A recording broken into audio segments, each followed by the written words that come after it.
എല്ലാ പരാജയങ്ങളും ഏറ്റുവാങ്ങി മറ്റൊരു രാജ്യത്തേക്ക് രാജു പോയതും ബിസിനസ് ചെയ്ത് വലിയ കോടീശ്വരനായി തിരിച്ചു വന്നതും ഇതൊക്കെ ഞാൻ അങ്ങോട്ട് പറഞ്ഞതേ എനിക്ക് രാജുവിനെ കുറിച്ച് ഇനിയൊന്നും അറിയേണ്ടതില്ല, എനിക്കെല്ലാം അറിയാമെന്ന് ബോധ്യപ്പെടുത്താനാ.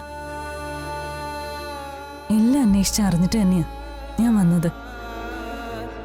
നമ്മുടെ ലൈഫ് പാർട്ട്ണറിനെ കുറിച്ച് നമുക്കെല്ലാം അറിയണ്ടേ, വേണ്ടേ? വേണം. അപ്പൊ ഒരു പെൺകുട്ടിയാൽ ചതിക്കപ്പെട്ട ഒരാണും മറ്റൊരു പെൺകുട്ടിയെ വിശ്വസിക്കില്ല, അല്ലേ? പക്ഷേ ഞാൻ നിക്ക്, രാജുന് എന്നെ വിശ്വസിക്കാം. ഇഷ്ടപ്പെട്ട് കൂടെ ചേർക്കുന്ന പുരുഷനെ വഞ്ചിക്കാനൊന്നും എന്നെ കൊണ്ട് പറ്റില്ല. എന്തായാലും രാജുവിനെ എനിക്ക് ഇഷ്ടപ്പെട്ടു. ഇനി എന്നെക്കുറിച്ച് അറിയേണ്ടതൊക്കെ ചോദിക്കേ.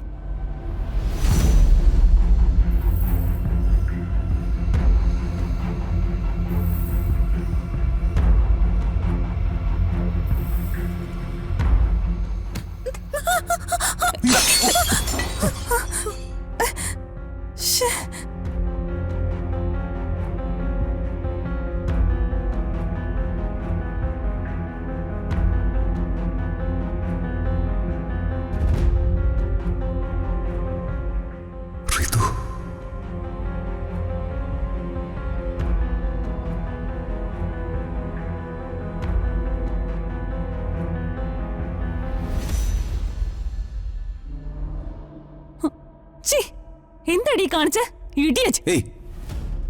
തുടരുത്. ഒരു ജോലിക്കാരിക്ക് വേണ്ടി രാജു എന്നെ തടയുവാണോ? ഒരിക്കൽ ഞാനും ഈ വീട്ടിലൊരു ജോലിക്കാരനായിരുന്നു. ഇവിടുത്തെ ആഹാരം കഴിച്ചിട്ടാ ഞാൻ വളർന്നത്. അത് മാത്രമല്ല, എന്തൊക്കെ പ്രശ്നങ്ങളുണ്ടെങ്കിലും ഇവൾ എനിക്ക് പ്രിയപ്പെട്ടവൾ തന്നെയാ. രാജു എന്താ ഒന്നും മിണ്ടാത്ത? ഒന്നുമില്ല, കുട്ടി പോയിക്കോളൂ. ഏയ് വേണ്ട.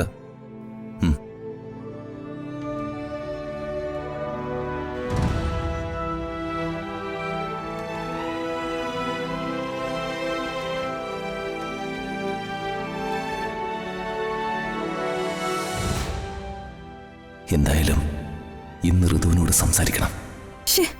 സംസാരിച്ചു വന്ന ആ ഫ്ലൂയും അങ്ങ് പോയി. വരൂ, നമുക്ക് ഹോളിലേക്ക് പോവാം.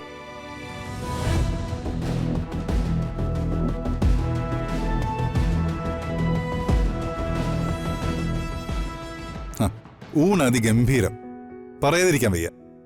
എല്ലാം ഒന്നിനൊന്ന് ഗംഭീരം. നല്ല നളപാചകം.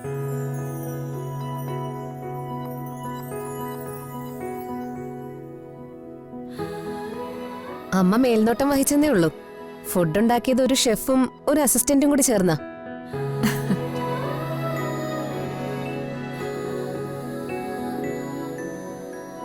മമ്മി നന്നായിട്ട് കുക്ക് ചെയ്യോ? പിന്നെ അമ്മയ്ക്ക് കുക്കിംഗ് ഒരു പാഷനാ. ഓ,